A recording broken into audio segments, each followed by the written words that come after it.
नमस्कार, स्वागत है आपका। आपके साथ मैं दीपेश परगले। चलिए खबरों की शुरुआत करते हैं। इस वक्त सबसे बड़ी खबर इंदौर से मिल रही है। गुजरात के सूरत के बाद अब मध्य प्रदेश के इंदौर से इस तरह की जानकारी निकल कर सामने आ रही है। कांग्रेस को बड़ा झटका लगा है और इंदौर में कांग्रेस के प्रत्याशी अक्षय कांति बम ने अपना नामांकन वापस ले लिया है। ऐसा कि सूरत में देखने को मिला था और निर्विरोध बीजेपी प्रत्याशी की जीत हुई, तो वहीं अब इंदौर में इस तरह की तस्वीरें निकलकर सामने आई हैं। अक्षय कांति बम ने अपना नॉमिनेशन वापस लिया और उसके बाद साथ ही साथ बीजेपी की सदस्यता ग्रहण कर ली। ये तस्वीरें आप देख पा रहे हैं। साथ में आपको रमेश मेंदोला नजर आ रहे हैं। अक्षय कांति बम इस वक्त बीजेपी दफ्तर पहुंच रहे हैं। साथ ही कैलाश विजयवर्गीय की तस्वीरें भी सामने आई थी और उन्होंने स्वागत भी अक्षय कांति बम का बीजेपी में किया है। ये ट्वीट भी कैलाश विजयवर्गीय ने किया है और ये तस्वीरें इस वक्त इंदौर से, जहां पर कांग्रेस को बड़ा झटका लगा है।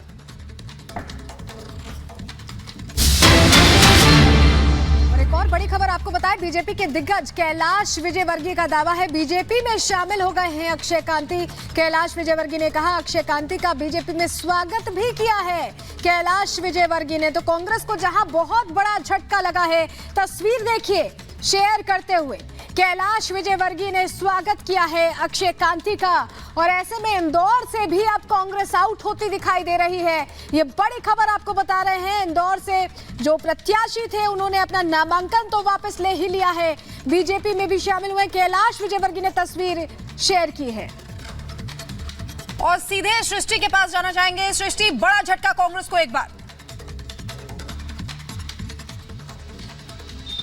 बिल्कुल शिखा, जैसा आपने कहा, अभी जिक्र भी हम कर रहे थे कि किस तरीके से सूरत में ऐसी घटना पहले भी हो चुकी है और बीजेपी के ऊपर कांग्रेस की तरफ से बड़े आरोप भी सूरत में जो कुछ भी हुआ उसके बाद लगाए गए थे। लेकिन अब इंदौर में भी यही चीज रिपीट होती हुई नजर आई है। अक्षय कांति बम की अगर बात करें, आप तस्वीरें उनकी देख सकते हैं कि किस तरीके से कैलाश विजयवर्गीय ने ट्वीट करके उनके साथ में तस्वीर साझा की है और किस तरीके से अक्षय कांति प्रधानमंत्री का और बीजेपी अध्यक्ष का धन्यवाद करते हुए भी नजर आ रहे हैं और वो बीजेपी दफ्तर पहुंचे हैं। कुछ ही देर में तस्वीरें सामने आ जाएंगी कि किस तरीके से बीजेपी वो ज्वाइन कर रहे हैं। सबसे बड़ी बात यह है कि इंदौर कैलाश विजयवर्गीय का गढ़ माना जाता रहा है और इंदौर एक से विधायक भी है और इसमें ये जो बड़ा फेर हुआ है, इसमें कैलाश विजयवर्गीय की ही बड़ी भूमिका यहाँ पर देखी जा रही है कि नामांकन तो वापस ही लिया, साथ ही बीजेपी में भी शामिल हो रहे हैं। सूरत में भी यही तस्वीरें सामने आई थी, जिसके बाद कांग्रेस हमलावर हुई और बड़े आरोप लगाती हुई दिखाई दी कि दबाव की राजनीति यहाँ पर की गई है,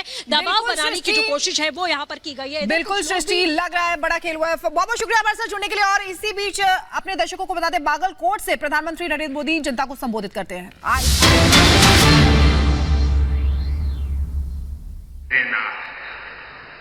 भाइयों बहनों, काम हो सकता था जब कांग्रेस को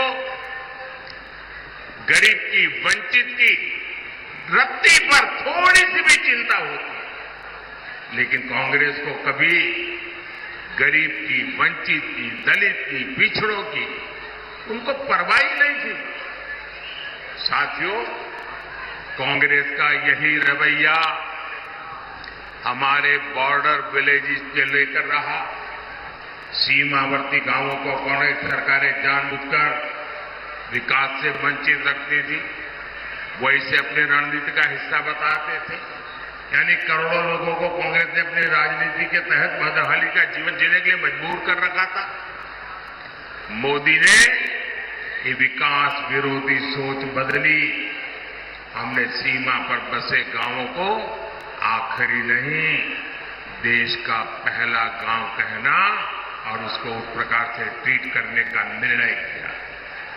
आज विकास देश के हर पहले गांव तक पहुंच रहा है। भाइयों और बहनों, कांग्रेस की विकास विरोधी मानसिकता का बड़ा बोझ हमारे एससी, एसटी समाज भी को उठाना पड़ा। एससी, एसटी समाज के लोग विकास से सबसे दूर थे। हमने आज पीएम आवास योजना के तहत 4 करोड़ लोगों को पक्के मकान दिए। 55 करोड़ गरीबों के पहली बार बैंक में खाते खुल गए। उज्ज्वला योजना के तहत करोड़ों माताओं बहनों को मुफ्त गैस सिलेंडर मिले। उन्हें धुएं से आजादी मिली। इनमें से सबसे बड़ी संख्या SC, ST, OBC समाज के लोगों की है। आज शिक्षा से लेकर रोजगार तक सरकार की योजना का बहुत बड़ा लाभ इस वर्ग को मिल रहा है। साथियों, बीजेपी कर्नाटका के विकास में अपनी पूरी ऊर्जा लगाती है, लेकिन कांग्रेस हमारी योजनाओं को रोकने में पूरी ताकत लगाती है। हमने बागलकोट की इलकल साड़ी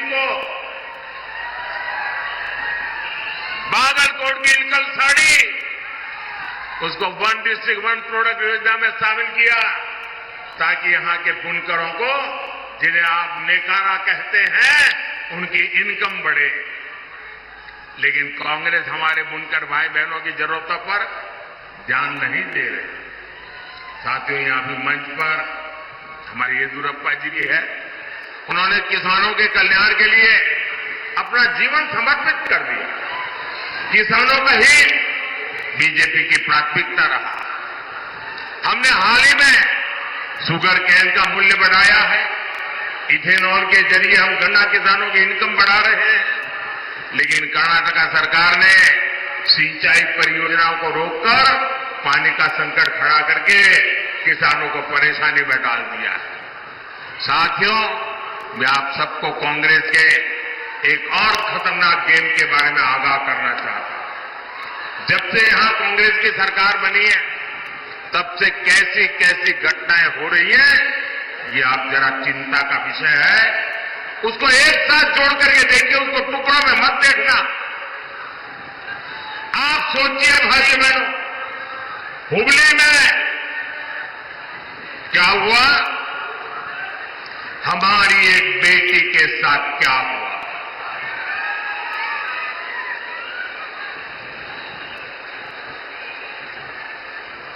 जहां शिक्षा का दाम है, हुबली में एक बेटी को एक के बाद एक चाकू के घाव मार दिए जाए,